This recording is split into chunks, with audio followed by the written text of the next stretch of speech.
Hello everyone, welcome to the second class of current affair of September 2022 part 2 for all the competitive examinations, specifically UPSC, BPSC, UGC net, state PCS। आज की class में जो भी मैं topics cover करने वाला हूँ, मैं कोशिश करूँगा कि उनको हिंदी में भी एक्सप्लेन कर सकूँ ताकि जो हिंदी मीडियम एस्पिरेंट्स हैं उनको भी वो टॉपिक्स क्लियर हो जाए। आप लोगों से मेरी रिक्वेस्ट है कि आप लोग मेरे साथ वीडियो के एंड तक बने रहे, क्योंकि वीडियो के एंड में टॉपिक से रिलेटेड आपको कुछ क्वेश्चंस मिलने वाले हैं जिनके आंसर्स को आप कमेंट बॉक्स में दे सकते हैं। आपसे मेरी रिक्वेस्ट है कि आप लोग मेरे चैनल को सब्सक्राइब करें, वीडियो को लाइक करें और वीडियो को ज़्यादा से ज़्यादा शेयर करें। चलिए आज की क्लास को स्टार्ट करते हैं।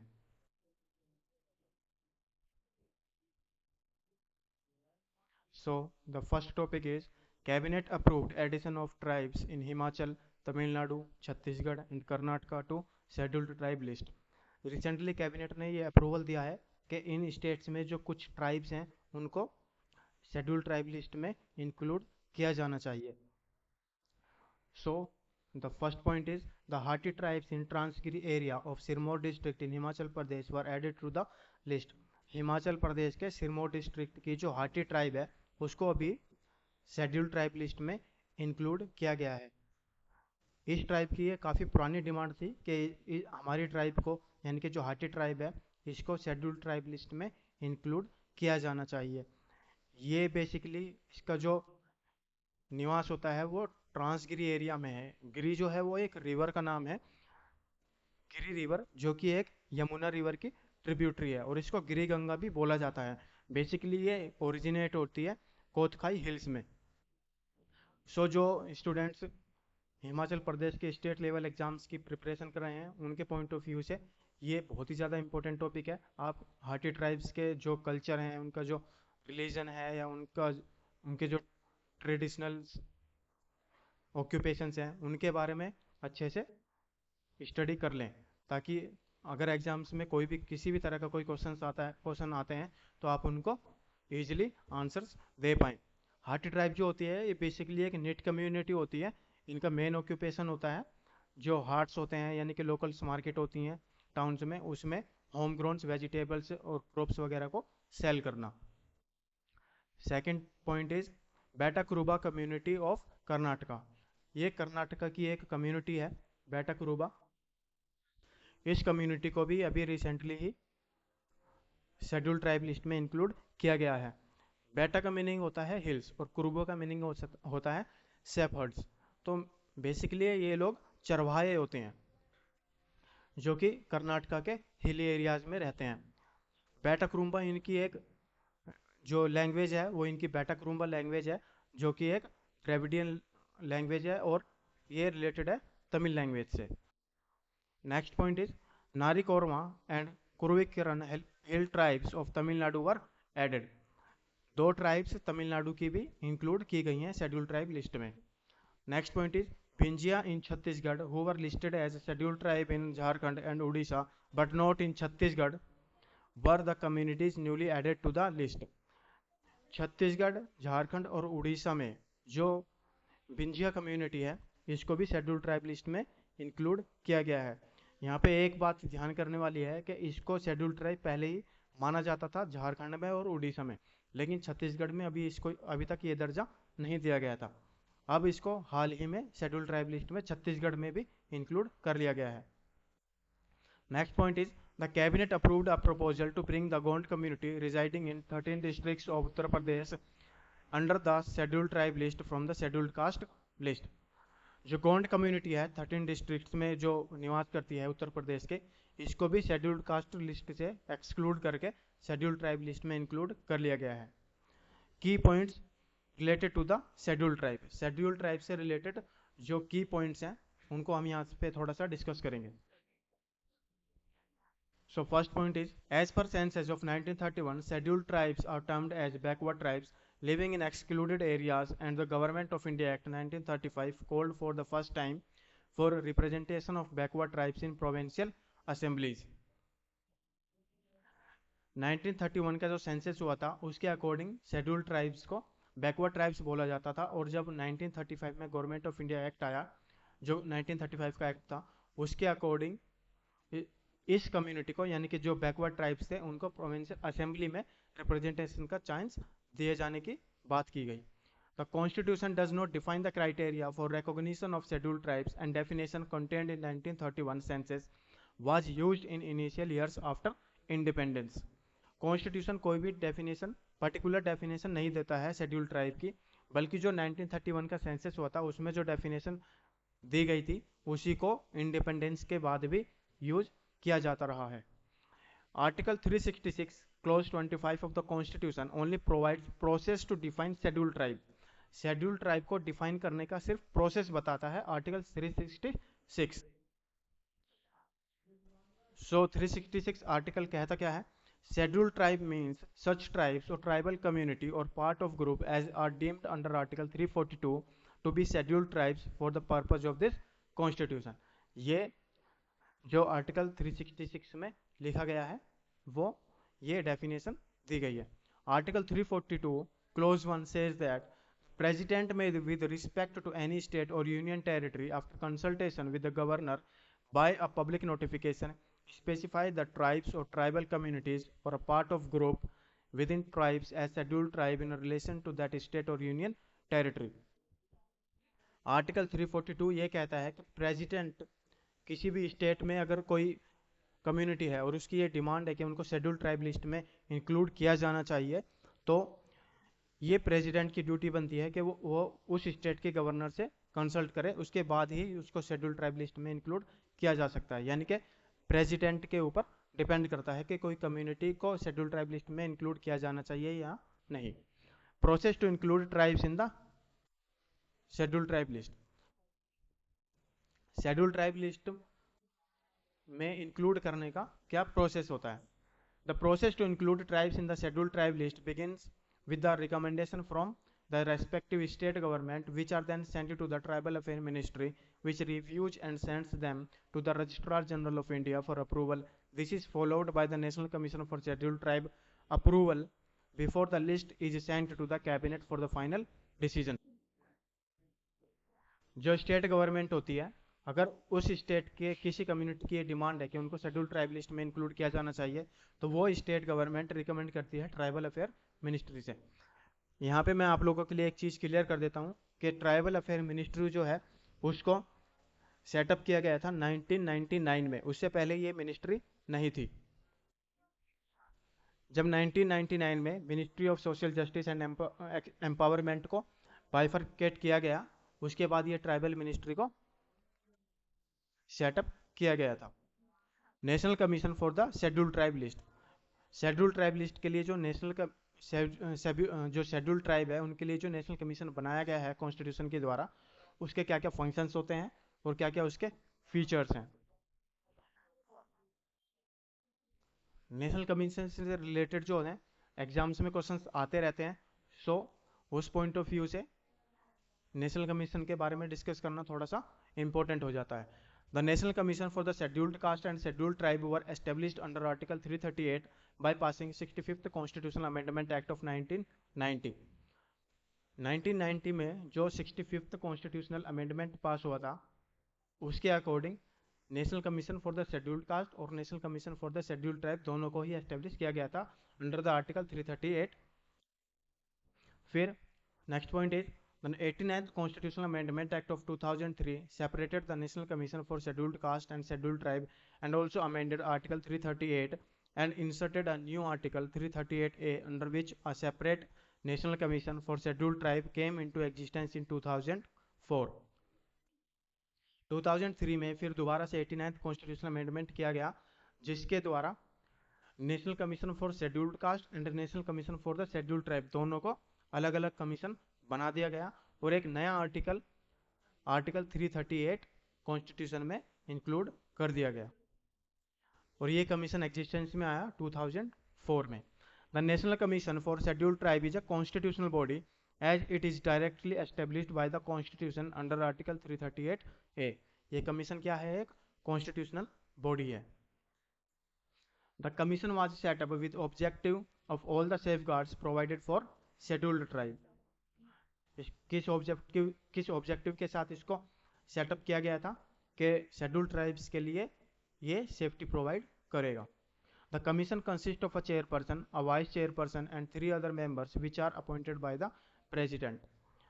बहुत ही इंपॉर्टेंट पॉइंट है कि इसके जो मेंबर्स होते हैं, शेड्यूल्ड ट्राइब कमीशन के जो मेंबर होते हैं, उनको प्रेसिडेंट द्वारा अपॉइंट किया जाता है। Next topic is the eastern economic forum. Eastern economic forum काफी न्यूज में रहा था अभी। सो the first point is Russia hosted the 7th eastern economic forum in Vladivostok from September 5 to September 8। इसकी अभी जो समिट हुई थी September 5 से लेकर September 8 तक। The 4-day forum is a platform for entrepreneurs to expand their business into Russia's far east. Russia's far east एक region है जो कि नॉर्थ ईस्ट एशिया में पड़ता है और रशिया का ईस्टर्न मोस्ट पार्ट है। यहाँ पे बिजनेस को एक्सपेंड करने के लिए ये प्लेटफॉर्म क्रिएट किया गया है। Russia's far east encompasses 1/3 of Russia's territory and is rich with natural resources such as oil,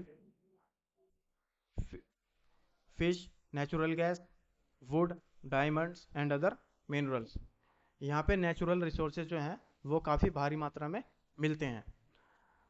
next point is the Russia's far east is geographically placed at a strategic location acting as a gateway into Asia. ये Asia के लिए एक gateway का काम करता है, इसलिए ये बहुत ज़्यादा इंपॉर्टेंट है, यानी कि इसकी जो जियोग्राफिकल लोकेशन है वो बहुत ही ज़्यादा इंपॉर्टेंट है। What is the eastern economic forum? Eastern economic forum है क्या?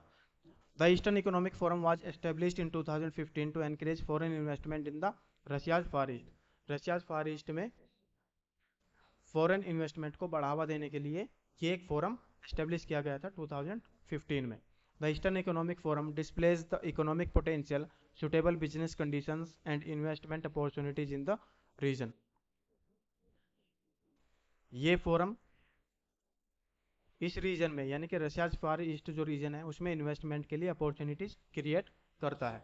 As of 2022 almost 2729 investment projects are being planned in the region।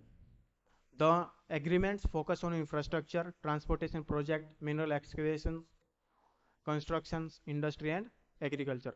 Basically इन चीज़ों पर फोकस होता है इन्वेस्टमेंट के लिए, चाहे वो इंफ्रास्ट्रक्चर हो, ट्रांसपोर्टेशन प्रोजेक्ट्स हो, कंस्ट्रक्शन हो, एग्रीकल्चर हो, इन सब पर फोकस किया जाता है। Who are the major actors in the forum?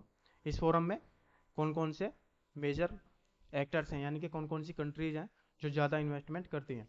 China is the biggest investor in the region as it sees potential in promoting the Chinese Belt and Road Initiative and the Polar Sea route in the Russia's far east। China यहाँ पर सबसे बड़ा investor है क्योंकि उसका जो एक initiative है, इकोनॉमिक इनिशिएटिव है, Chinese belt and road initiative, उसको वो ज़्यादा से ज़्यादा प्रमोट करना चाहता है। China's investment in the region accounts for 90% of the total investment. South Korea has also been gradually increasing its investment in the region। South Korea has invested in shipbuilding projects, manufacturing of low electrical equipments, gas liquefying plants, agricultural production and fisheries। Next point is Japan is another key trading partner in the Far East। In 2017, Japanese investment through 21 projects amounted to $16 billion। Japan भी जो है यहाँ पर काफ़ी भारी मात्रा में investment कर रहा है। इंडिया के पॉइंट ऑफ व्यू से इस फोरम की क्या इंपॉर्टेंस है वो हम यहाँ पर बात करेंगे। India seeks to expand its influence in the Russia's far East. India is keen to deepen its cooperation in energy, pharmaceuticals, maritime connectivity, health care, tourism, the diamond industry and the Arctic. In 2019 India also offered a $1 billion line of credit to develop infrastructure in the region। इस region में infrastructure को develop करने के लिए India ने भी $1 billion का offer किया था। Through the eastern economic Forum India aims to establish a strong interstate interaction with Russia. Business representative of Gujarat and Republic of Sakha have launched agreement in the diamond and pharmaceutical industry. Next topic is Tamil Nadu's new breakfast scheme in school. Recently ही तमिलनाडु ने एक breakfast scheme launch की है government schools के लिए। उसके क्या क्या बेनिफिट्स होंगे और क्या क्या उसके कॉन्सिक्वेंसेस निकलेंगे। Tamil Nadu Chief Minister M.K. Stalin launched the Chief Minister's breakfast scheme for the students of class 1st to 5th in government school. Government school के जो स्टूडेंट्स होंगे फर्स्ट से फिफ्थ क्लास तक के, उनके लिए ये स्कीम लॉन्च की गई है. The breakfast scheme will be implemented at a cost of ₹33.56 crore in more than 1500 government run schools across the state from Monday to Friday. इतना बजट होगा इस स्कीम का 33.56 crore. In the first phase 1.16 lakh student will be provided free breakfast and will be expanded further. First phase में कम से कम 1.16 lakh students को free में ब्रेकफास्ट दिया जाएगा. The first goal is to alleviate the hunger burden despite the financial burden. Need of the scheme की जरूरत क्यों पड़ी? The breakfast in school increases the learning ability of the students and increases the attendance of the student. Students की learning ability को भी बढ़ाता है और स्टूडेंट्स की जो अटेंडेंस होती है स्कूल में उसमें भी बढ़ावा देखने को मिलता है अगर ऐसी स्कीम्स स्कूल्स में लॉन्च की जाती हैं. Second point is anemia is a major health problem in Tamil Nadu, especially among women and children, says the 2019 and 21 National Family Health Surveys report. Those in charge of the meal program can enhance the component of nutrition to those children having a specific problem. So, जिन students में nutrition की कमी देखी जाती है या anaemia की problem देखी जाती है उनके लिए न्यूट्रिशन ज़्यादा से ज़्यादा दिया जा सकता है, उसको बढ़ाया जा सकता है. The latest breakfast scheme is a step in this direction. Next point is it helps poor students as well as overcome malnutrition issues and to avoid dropping out of the school students. Evolution of the free meal scheme. Schemes का जो meal schemes है उनका evolution कैसे हुआ? So in 1920 Justice Party government under the British launches the scheme in Chennai. 1957 K. Kamaraj extends the scheme across Tamil Nadu. In 1982 M.G. Ramachandran introduces nutritious midday meal scheme to school children. 2003 में J. Jayalalitha adds variety rice dishes to the menu. 2022 M.K. Stalin launches free breakfast scheme for the school children, जो हाल ही में launch की गई है 2022 में. Fourth topic is the 9th session of International Treaty of Plant Genetic Resources for Food and Agriculture held in New Delhi from September 19 to 24. अभी सितंबर में ये न्यू दिल्ली में एक सेशन हुआ था. So what is ITP GRFA? ITP GRFA ये क्या है? It is a comprehensive international agreement for ensuring food security through the conservation, exchange and sustainable use of the world's plant genetic resource for the food and agriculture. ये एक international agreement है food security को बढ़ावा देने के लिए. Second point is it ensures the fair and equitable benefit sharing arising from its use. Third is it also recognises farmers right subject to national laws. Farmers के जो अधिकार हैं उनके जो राइट्स हैं उनको भी ये रिकॉग्नाइज करता है. It was adopted by the 31st session of the conference of Food and agriculture Organisation of the United Nation in November 2001. इस एग्रीमेंट को कब अडोप्ट किया गया था? 2001 में, जब फूड एंड एग्रीकल्चर ऑर्गेनाइजेशन का 31st कॉन्फ्रेंस चल रहा था. This treaty is also known as seed treaty. इस ट्रीटी को सीड ट्रीटी भी बोला जाता है. It came into force on 29th June 2004 and has been ratified by 149 countries including India. 149 countries ने इसको अभी तक रेटिफाई कर दिया है जिसमें इंडिया भी इंक्लूडेड है. The AIIMS of the treaty. इस ट्रीटी के एम्स क्या हैं? First point is recognizing the enormous contribution of farmers to the diversity of crops that feeds the world. Second point is establishing a global system to provide farmers plant breeders and scientists with access to plant genetic materials. Third is ensuring that recipients share benefits they derive from the use of these genetic materials with the countries where they have originated. Features of the treaty, treaty के क्या क्या विशेषताएं हैं वो यहाँ पर points में discuss करेंगे. The treaty facilitates access to genetic material of the 64 crops in multilateral system for research, breeding and training for food and agriculture. Second point is the treaty prevents the recipients of genetic resources from claiming intellectual property rights over those resources in the form in which they received them and ensures that access to genetic resources already protected by international property rights is consistent with international and national laws. Third point is the treaty recognizes the enormous contribution farmers have made to the ongoing development of the world's wealth of plant genetic resources. Fourth is it calls for protecting the traditional knowledge of these farmers, increasing their participation in national decision-making process and ensuring that they share in the benefits from the use of these resources. यानी कि farmers की जो traditional knowledge है, जो उनका experience है, ये उसको भी प्रोटेक्ट करता है और उनके नेशनल डिसीजन जो लिए जाते हैं उनमें उनका पार्टिसिपेशन बढ़ाता है. Food and agriculture organisation. Food and agriculture organisation क्या है? It is an international organisation of united nation that leads international effort to defeat hunger and improve nutrition and food security. It was founded on 16 October 1945 and is headquartered in Rome, Italy. इन organisations के जो founding years होते हैं और उनके जो headquarters होते हैं वो याद होना बहुत ही ज़रूरी होता है क्योंकि मैचिंग बन के क्वेश्चंस आते हैं एग्जाम्स में. Third point is it helps government and development agencies to coordinate their activities to improve and develop agriculture, forestry, fisheries and land and water resources.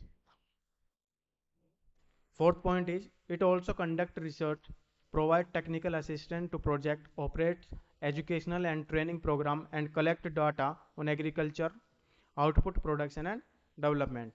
ये इसके फंक्शंस हो गए. जो फूड एंड एग्रीकल्चर ऑर्गेनाइजेशन है उसके जो functions हैं, वो जो काम करता है उससे रिलेटेड दोनों पॉइंट्स आते हैं. Fifth topic is world's largest museum of Harappan culture would be set up in Haryana's Rakhigarhi. Haryana का जो डिस्ट्रिक्ट है राखीगढ़ी, उसमें हरप्पन कल्चर से रिलेटेड एक म्यूजियम बनाया जा रहा है. ये टॉपिक इसलिए इम्पोर्टेंट हो जाता है क्योंकि हरप्पन से रिलेटेड एग्जाम्स में स्पेशली यूपीएससी में क्वेश्चंस आते रहते हैं. So the first point is the museum on Harappan culture in Rakhigarhi would showcase some 5000 years old artifacts belonging to the Indus Valley civilization. इस म्यूजियम में जो 5000 years पुराने आर्टिफैक्ट्स हैं इंडस वैली सिविलाइजेशन से जो बिलोंग करते हैं उनको यहाँ पर दिखाया जाएगा. The museum which is currently under construction would give recognition to Rakhigarhi at the international and national level and increase job opportunities for the local communities. Rakhigarhi को एक तो इंटरनेशनल लेवल पे और नेशनल लेवल पे दोनों पे ही रिकॉग्निशन मिल जाएगा, रिकॉग्निशन, एंड जो यहाँ की लोकल कम्युनिटीज हैं उनको भी जॉब अपॉर्चुनिटीज मिल जाएंगी. This world class museum would display photographs depicting Rakhigarhi's history. About Rakhigarhi. Rakhigarhi was part of Indus Valley civilization from 2600 to 1900 BC. The two villages Rakhi Khas and Rakhi Sapur currently host the archaeological remains of the Indus Valley site. Second point is it is currently the largest settlement of the Indus Valley civilization. Since 1998, 56 skeletons have been discovered in the site. 1998 से अभी तक यहाँ पर यानी कि राखीगढ़ी में 56 skeletons discover कर लिए गए हैं. Third point is the presence of shell bangles in the site provides evidence of trade links to faraway places such as Afghanistan, Balochistan, Gujarat and Rajasthan. यहाँ पे जो एविडेंसेस मिले हैं वो ये बताते हैं कि इनका जो ट्रेड था वो काफ़ी दूर दूर तक था. जैसे कि अफगानिस्तान है, बलूचिस्तान है, या गुजरात है, या राजस्थान है। Jewellery trade is the most prominent in this site. People in this civilization are known to melt precious metals like copper, carnelian, and gold to make garlands of beads. During the Union Budget 2020, the central government announced the development of 5 iconic sites. Rakhi Gadi is one of them. Central government ने जो 2020 में union budget pass किया था, उसमें 5 cities को develop करने के लिए अनाउंसमेंट किया था। Next topic is India's longest rubber dam named Gayaji Dam on Falgu River inaugurated. India का जो अभी तक सबसे लंबा रबर डैम है, गयाजी डैम नाम रखा गया है उसका, उसको अभी हाल ही में इनोग्रेट किया गया है। Bihar chief minister Nitish Kumar inaugurated the countries largest rubber dam and a steel bridge over a Falgu river near Vishnupad temple in Bihar. It is a bulletproof and expert claim that it will not deteriorate for 100 years and will keep water throughout the years in Falgu River. Experts का ऐसा मानना है कि ये एक bullet proof dam है और ये कम से कम 100 ईयर्स तक तो बिल्कुल भी नष्ट नहीं होगा। The height of dam is 3 meter. Dam की हाइट जो रखी गई है वो 3 मीटर है। It will hold water up to 3 meter. If there is more water than this, the water from the top of rubber dam will flow downwards, that is in the north direction. In special circumstances, arrangements have been made to release water from the rubber dam. Next point is, apart from the rubber dam, the banks along the Falgu River have also been developed and a steel bridge has been built for pilgrims to visit Sitakund. Next topic is Lieutenant General Anil Chauhan becomes second CDS. The central government appointed the former Eastern Army Commander Lieutenant General Anil Chauhan as the new Chief of Defence Staff. Anil Chauhan जो हैं अभी second CDS appoint किए गए हैं central government के द्वारा। Post of chief of defence staff was created in December 2019। 2019 में इस पोस्ट को क्रिएट किया गया था, उससे पहले इस तरह की कोई भी पोस्ट नहीं थी। The CDS would act as a principal military adviser to the defence minister and the permanent chairman of chiefs and chiefs of staff committee. ये डिफेंस मिनिस्टर के लिए एक military adviser, as a military adviser काम करेंगे। He is the ex officio secretary of the Department of Military Affairs, which was created as the 5th department of the Ministry of Defense. Next point is the age limit for the CDS is 65 years of age without any fixed tenure. इनकी जो as रखी गई है वो 65 years as रखी गई है, यानी कि कोई भी फिक्स टेन्योर नहीं है। एज लिमिट है वो 65 years है। The first CDS was general Bipin Rawat. First CDS कौन थे?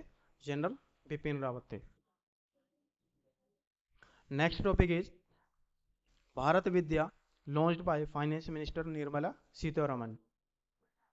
फाइनेंस मिनिस्टर जो निर्मला सीतारमन है, उन्होंने अभी भारत विद्या लॉन्च किया है। सो पॉइंट्स को डिस्कस करते हैं।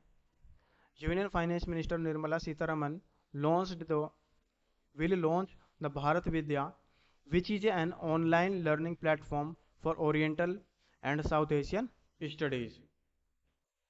ये एक ऑनलाइन प्लेटफॉर्म है जहाँ पर साउथ एशियन स्टडीज के लिए कोर्सेज ऑफर किए जाएंगे।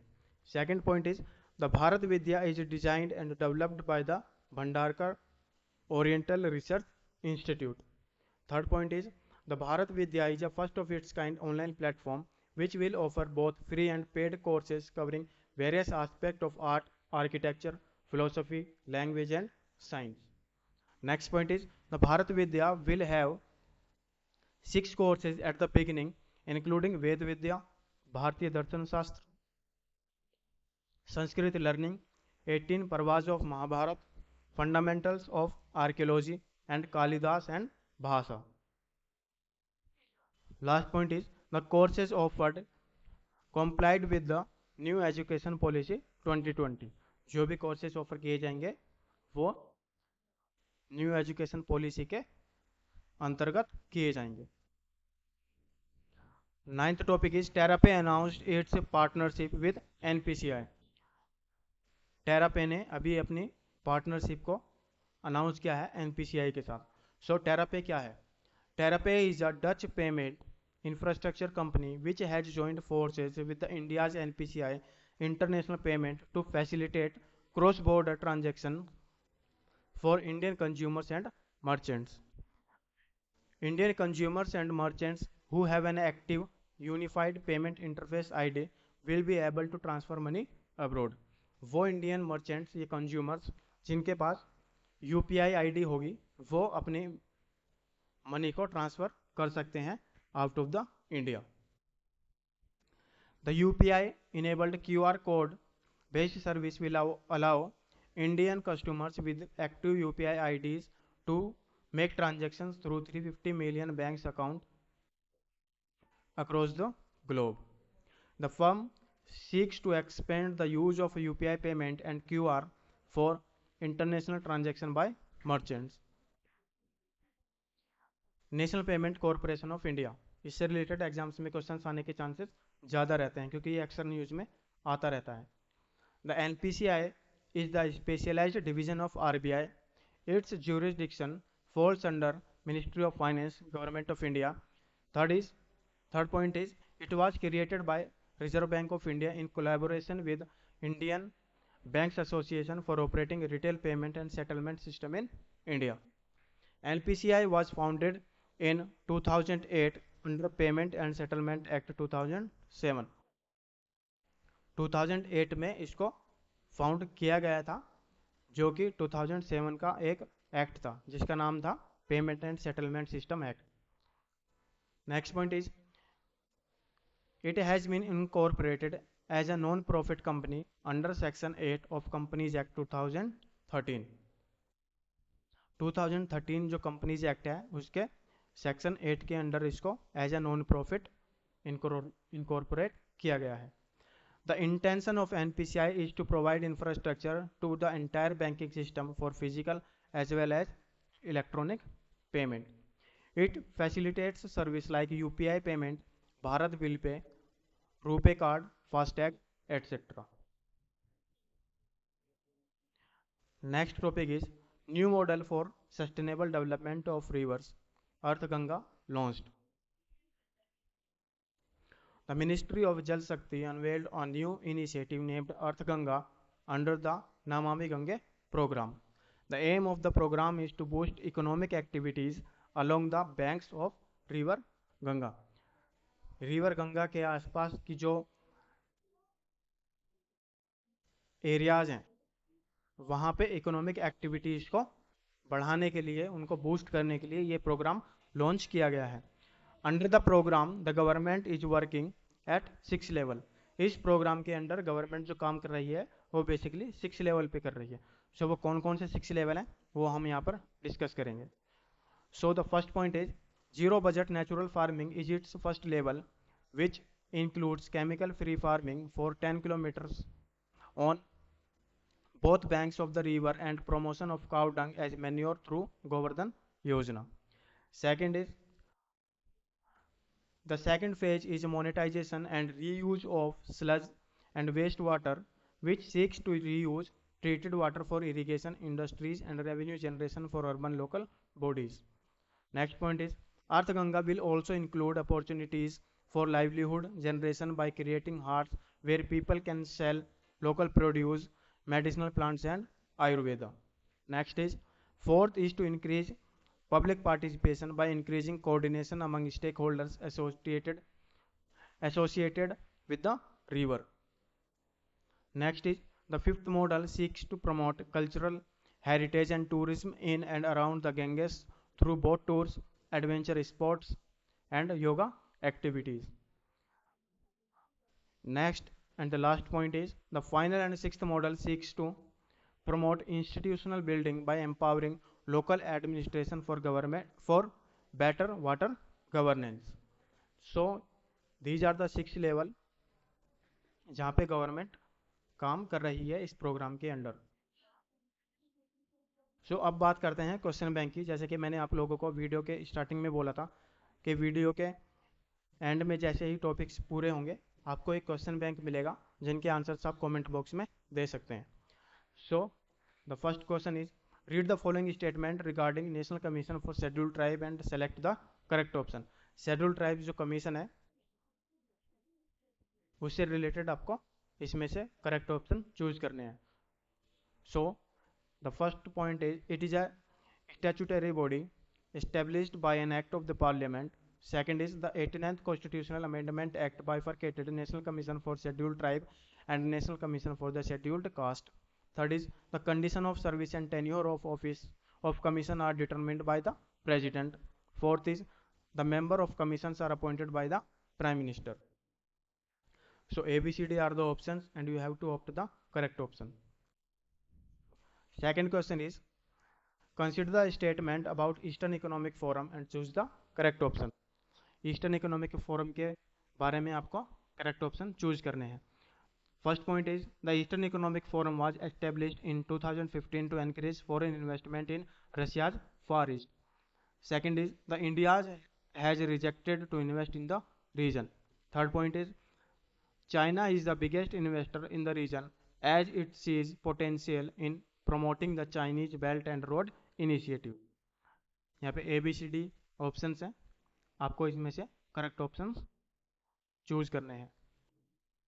Third question is which of the following state has recently launched the breakfast scheme in school.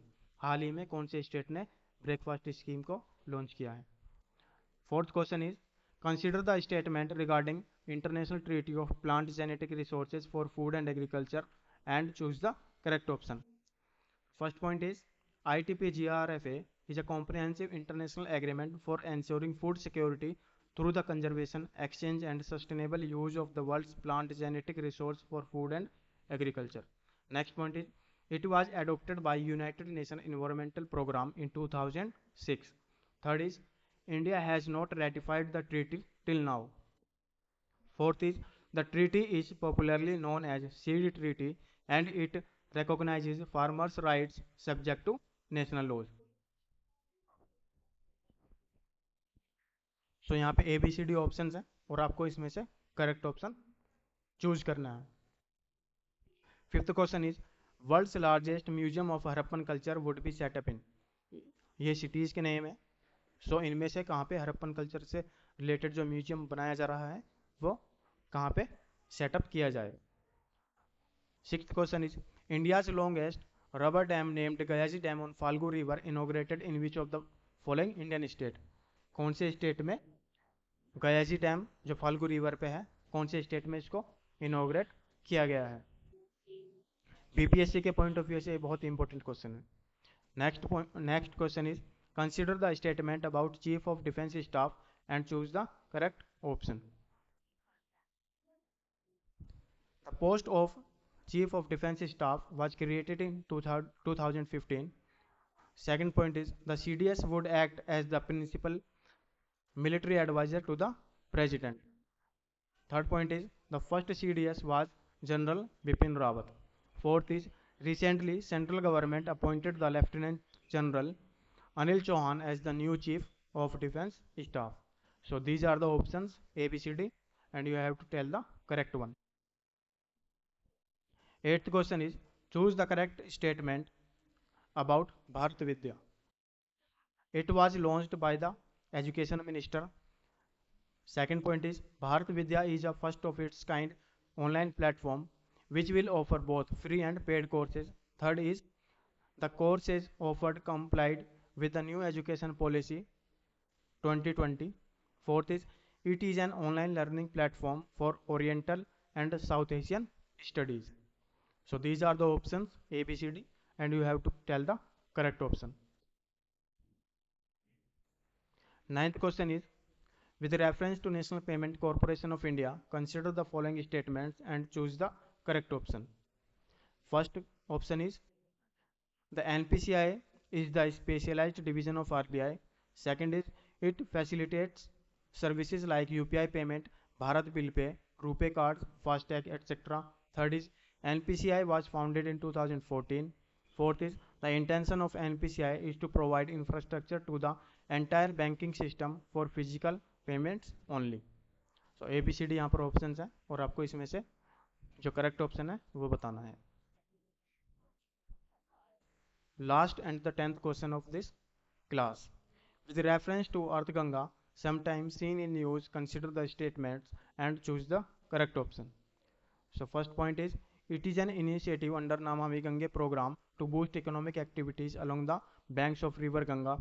Zero budget natural farming is the part of program to promote chemical free farming. Third point is, the Earth Ganga program seeks to promote cultural heritage and tourism. So these are the options और आपको इसमें से जो correct option है वो answers में बताना है. सो आज की क्लास को यहीं ओवर करते हैं. आप लोगों से मेरी रिक्वेस्ट है कि आप लोग मेरे चैनल को सब्सक्राइब करें, वीडियो को लाइक करें और वीडियो को ज़्यादा से ज़्यादा शेयर करें. Thank you so much for joining the class.